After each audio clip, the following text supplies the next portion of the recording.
La vitesse et le confort ne vont généralement pas de pair, surtout avec les années qui passent, mais ces machines prouvent que vous pouvez avoir les deux. Des cruisers autour, elles sont conçues pour aller vite, rouler en douceur et préserver votre dos. Voici 12 des motos les plus rapides pour les seniors, sans mal de dos.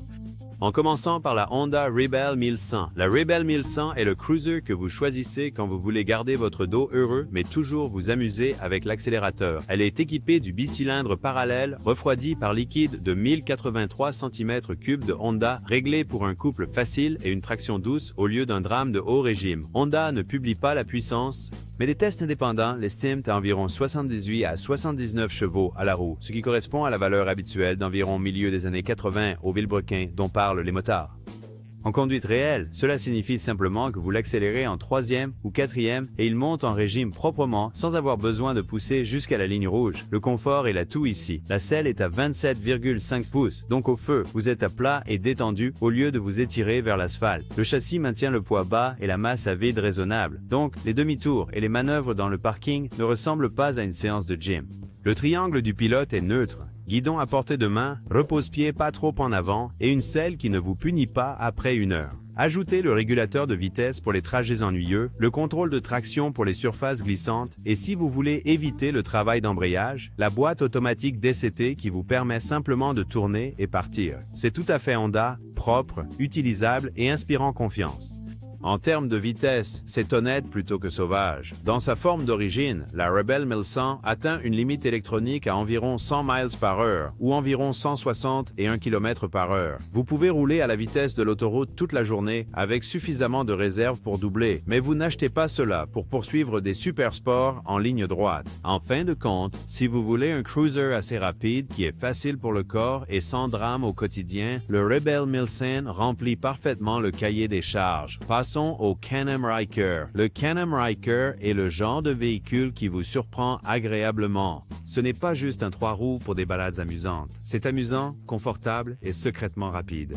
Glissez-vous sur ce siège qui est à environ 23 pouces et demi de hauteur sur le modèle 900 cm3, donc que vos genoux soient raides ou non, les deux pieds sont bien posés avant même d'accélérer. Il se sent stable, large dans sa posture et accueillant. Pas besoin de se pencher maladroitement, juste une position prête qui vous permet de rouler. En dessous, il ne plaisante pas non plus. Le triple Rotax 900 cm3 délivre environ 82 chevaux à 8000 tours par minute et près de 58 livres-pieds de couple à 6500. Donc, même si vous n'êtes pas sur une super moto, vous ne faites pas semblant non plus. Accélérez sur la route dégagée et cette machine vous emmène à environ 105 à 106 miles par heure ou environ 169 à 171 km par heure avant d'atteindre doucement le limiteur. Certains motards ont rapporté que la version 900 cm3 de cette moto pourrait aller plus vite si on la pousse suffisamment. Et ce qui fait vibrer le Ryker pour les motards plus âgés, c'est le confort dans le chaos. Ce siège bas, poser les pieds facilement à l'arrêt, la portée détendue des bras et la facilité de le manœuvrer, tout cela se fond dans une conduite qui se sent à la fois sécurisée et vivante. Et la transmission automatique à variation continue avec marche arrière, c'est aussi convivial que possible. Pas d'embrayage, pas de changement de vitesse. Il suffit de tourner, pencher et partir.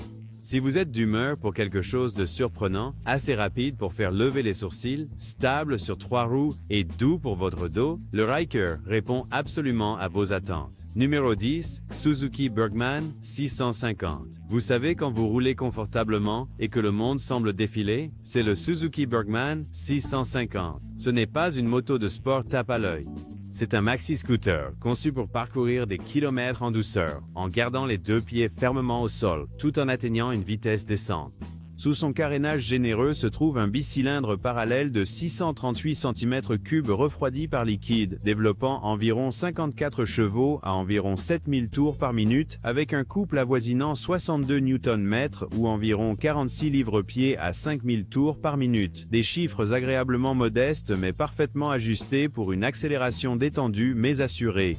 Vous êtes assez bas pour vous sentir ancré avec le siège à environ 29,5 pouces ou 750 mm, mais vous n'êtes pas affaissé non plus. Tout, des marchepieds spacieux à la selle moelleuse. Dit, roulons toute la journée. Ce n'est pas une moto qui punit votre dos, elle le berce. Walkern, lorsque vous accélérez doucement, elle se stabilise sur l'autoroute et maintient une vitesse maximale d'environ 110 miles par heure ou environ 170 km par heure, ce qui est plus que suffisant pour dépasser les camions et suivre le rythme du trafic sans problème.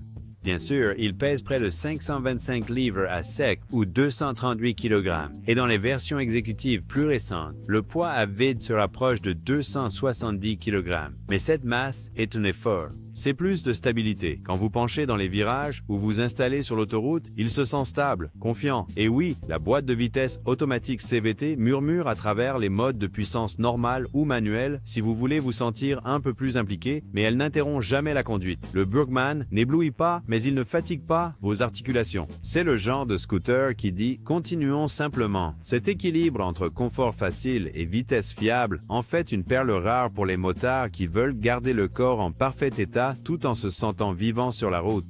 Ensuite, nous avons la Kawasaki Vulcan S. Maintenant, c'est un autre cruiser qui vous met simplement dans l'ambiance pour une balade. La Kawasaki Vulcan S partage le bicylindre parallèle de 649 cm3 de la Ninja 650, mais a été retuné pour délivrer du couple là où cela compte, pas seulement en haut pour le spectacle. Environ 61 chevaux à 7500 tours par minute et environ 46 livres-pieds ou 63 Nm de couple à 6600 tours par minute lui donnent une poussée douce et vigoureuse au démarrage, parfaite pour les trajets urbains et les accélérations sur autoroute.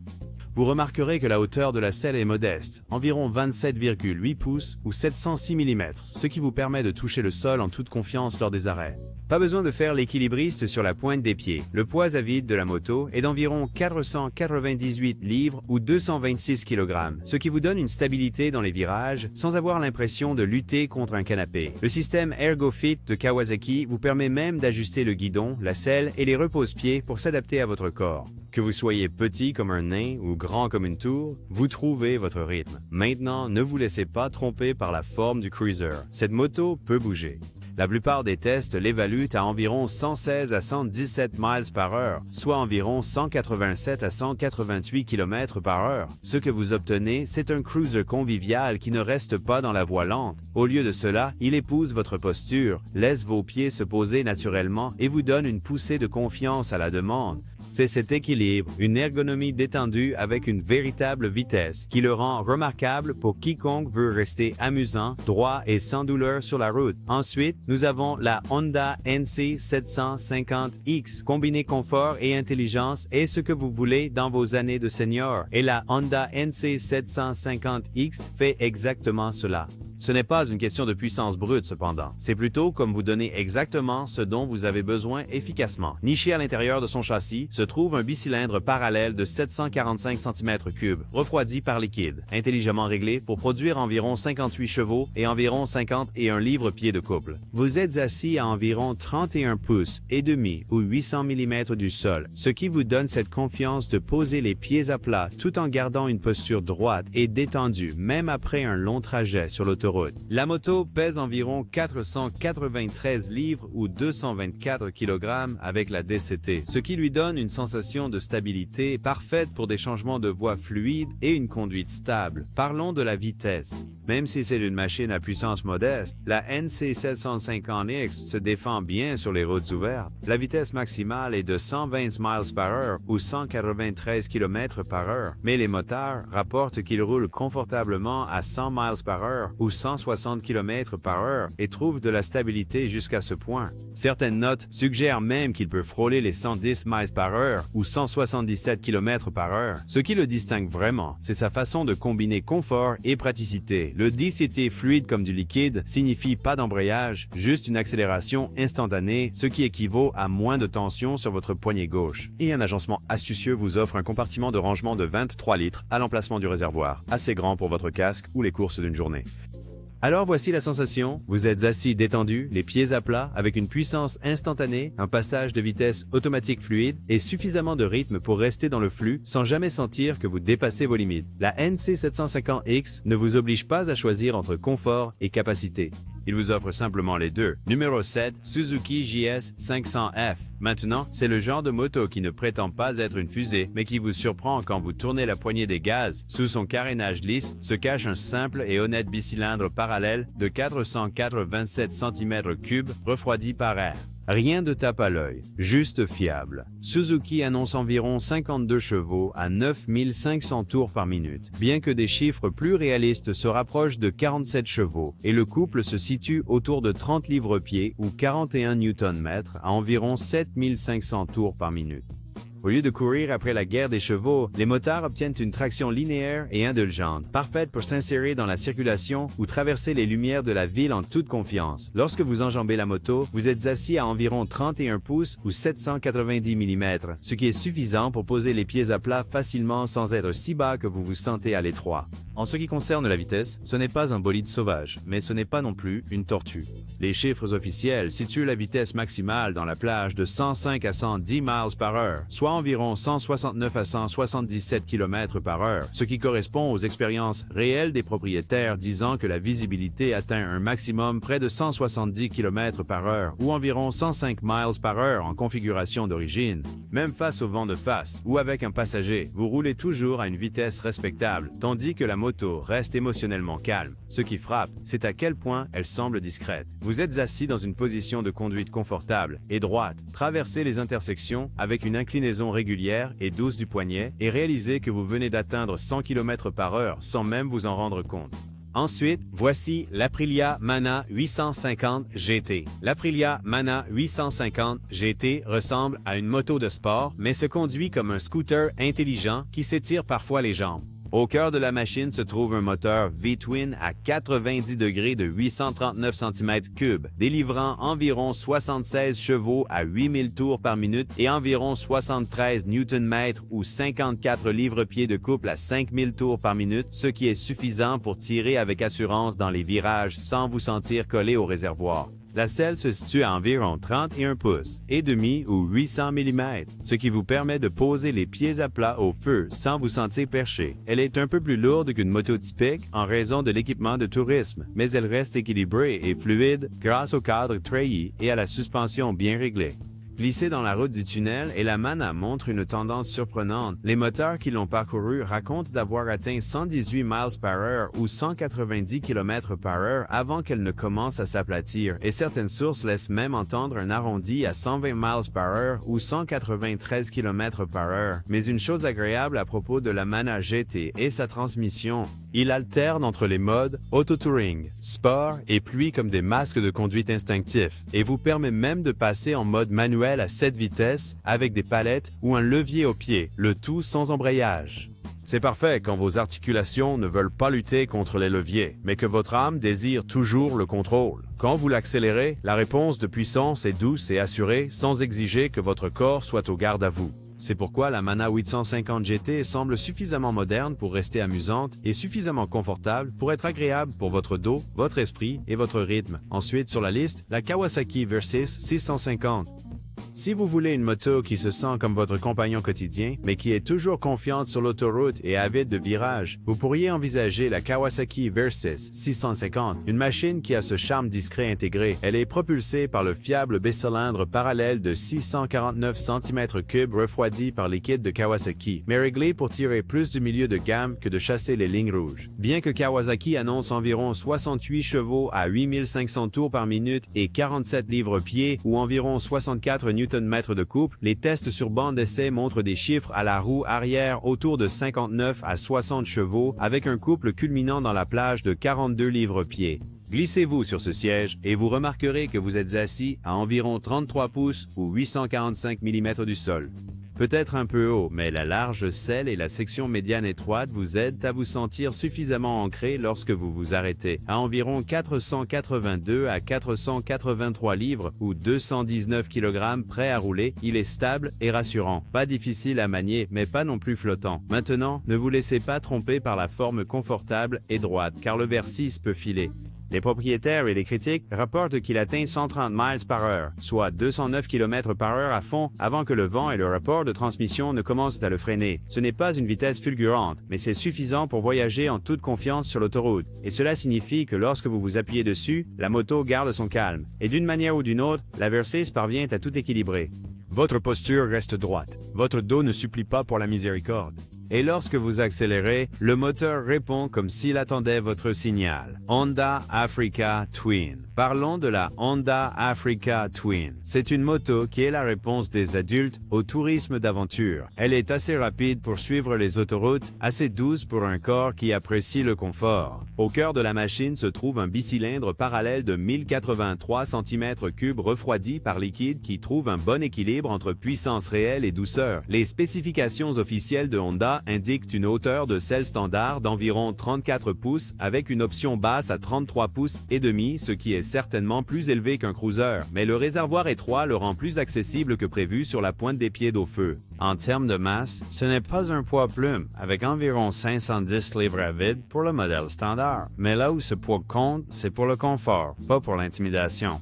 Il se sent bien ancré sous vous, surtout lorsque la suspension absorbe les bosses avec aisance. Maintenant, vous pourriez vous demander à propos de la vitesse, car si vous êtes assis haut, la moto doit l'assurer. L'Africa Twin ne déçoit pas. Des tests indépendants et des sources réputées s'accordent à dire qu'il atteint environ 124 miles par heure ou 199 km par heure avant d'atteindre ses limites. C'est assez rapide pour une croisière sécurisée sur l'autoroute, des dépassements sans drame et suffisamment de marge pour se sentir confiant sur les tronçons dégagés. Il s'éloigne également de cette ambiance d'aventure sérieuse en intégrant des technologies utiles. Le régulateur de vitesse est de série.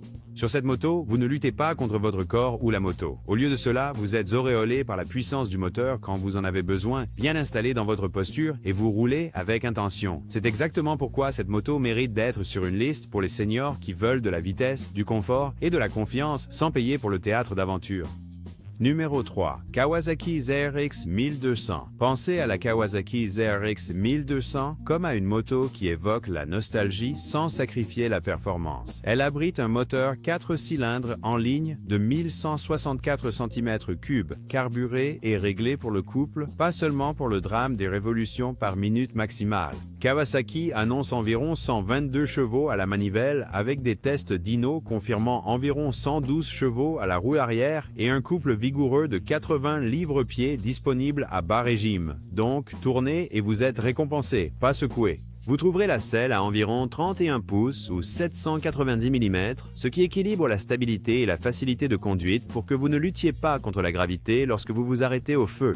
La moto se stabilise plus lourdement, mais reste ancrée à environ 224 kg ou 494 livres en ordre de marche, lui donnant une sensation de stabilité rassurante sur les autoroutes ou dans les virages larges. Et personne ne l'appelle une fusée de poche, mais elle avance quand on le demande. La vitesse maximale atteint environ 147 miles par heure ou environ 237 km par heure. Maintenant, c'est un chiffre qui pourrait surprendre ceux qui s'attendent d'un rythme urbain, bien que de nombreux moteurs disent que 140 miles par heure ou 225 km par heure en croisière réelle se ressentent comme fluides pour de courtes accélérations. Cette moto plaira probablement aux moteurs expérimentés car la sensation est quelque chose dont on ne peut se lasser.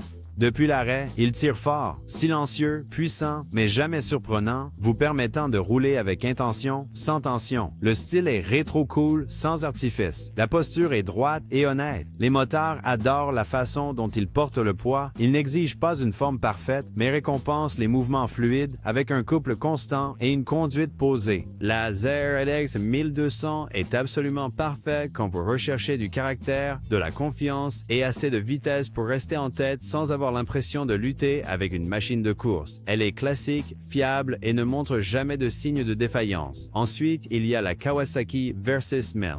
Kawasaki Versys 1000 est sakwa oploris en guerrier de la route à Gary. Il a le bagage et le charme d'une moto de tourisme, mais l'âme et l'agilité pour rendre le virage un plaisir, pas une corvée. Il est propulsé par un 4 cylindres en ligne de 1043 cm3 dérivé du ZA1000. Ce moteur produit environ 120 chevaux à 9000 tours par minute et délivre 102 Nm ou environ 75 livres-pieds de couple à environ 7500 tours par minute, vous offrant suffisamment de poussée pour suivre le rythme du trafic ou sourire à travers les virages sinueux sans jamais se sentir dépassé. Lorsque vous enfourchez, vos pieds touchent bien le sol grâce à sa hauteur de selle d'environ 33 pouces ou 840 mm. C'est haut, oui, mais ancré et abordable grâce à une section médiane étroite. La moto se sent solidement rassurante dans vos mains, pesant environ 255 kg ou 562 livres, ce qui se traduit par une confiance assurée lorsque vous l'inclinez dans les virages ou la stabilisez sur l'autoroute. Maintenant, pour un pilote senior qui veut encore de la vitesse avec élégance, la Versys offre cela.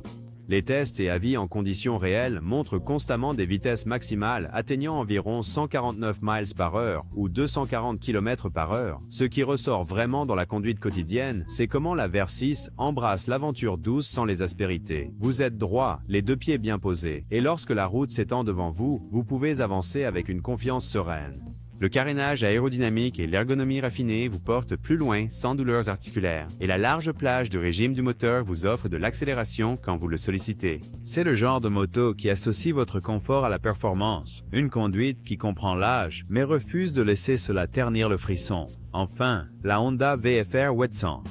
Si les motos à 120 miles par heure ne vous conviennent pas, vous pourriez aimer la Honda VFR Wetson. Elle a ce moteur V4 classique qui est à la fois puissant et doux. Environ 110 chevaux à 10 500 tours par minute et environ 60 livres-pieds de couple ou 82 Nm à 8 500 tours par minute, vous offrant suffisamment de poussée pour des dépassements en toute confiance tout en le délivrant d'une manière qui ne crispe pas vos épaules. Glissez-vous et remarquez la hauteur de la selle autour de 31,7 pouces ou 805 mm. C'est un peu plus haut qu'un cruiser, c'est sûr, mais grâce à son milieu étroit, vous n'êtes pas désespérément étiré au feu rouge. Vous posez toujours les deux bottes sans effort. Le poids de la moto, d'environ 218 kg ou 480 livres en ordre de marche, est suffisamment substantiel pour se sentir ancré sur les routes sinueuses tout en restant composé et prévisible lorsque vous abordez les virages. Et bien qu'elle soit stylée comme une sport tourer, elle est étonnamment vive quand vous le souhaitez. Il y a un consensus constant sur le fait qu'il atteint une vitesse maximale de 145 à 150 miles par heure, soit environ 235 à 240 km par heure avant que le vent ou le rapport de transmission ne commence à opposer une résistance. Un essai routier suggère une vitesse maximale proche de 155 miles par heure ou environ 250 km par heure, mais 149 miles par heure ou environ 240 km par heure est un sommet réaliste courant en conduite quotidienne. Mais voici la véritable magie. Vous testez Graliber Sphincter longue distance. Vos poignets et votre dos ne réclament chaud d'arrêt. Le moteur a cette pulsation V4 sans effort, puissant mais indulgent, et le cadre épouse vos mouvements au lieu de les contrarier. C'est le genre de conduite qui offre des performances sans méfiance, de la nostalgie sans obstination, le rendant absolument parfait pour les motards qui veulent encore de la vitesse et de l'élégance, mais exigent aussi du confort. Quelle autre moto s'intègre parfaitement dans cette liste? Faites-le nous savoir dans les commentaires. Et n'oubliez pas de liker et de vous abonner.